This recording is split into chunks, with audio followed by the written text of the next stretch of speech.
ఈ రోజు యొక్క చారిత్రక గొప్పతనం మీకు తెలుసా?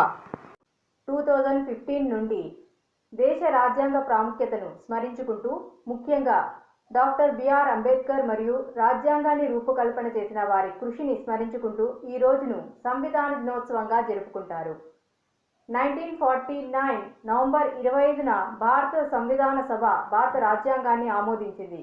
ఇది 1950 జనవరి 26 నుండి అధికారికంగా అమల్లోకి వచ్చింది. 1960 నవంబర్ 25న ఎస్టీడీ టెలిఫోన్ సిస్టమ్ మొదలైంది. కాన్పూర్, లక్నో మధ్య ఎస్టీడీ కాల్ ఈ రోజున జరిగింది. అస్సాం మొదటి ముఖ్యమంత్రి అయిన గోపీనాథ్ బోర్డలోయి 1950 నవంబర్ 25న కన్నుమూశారు. భారత స్వతంత్ర పోరాటంలో ఆయన పాత్ర ప్రాముఖ్యతను సంతరించుకుంది.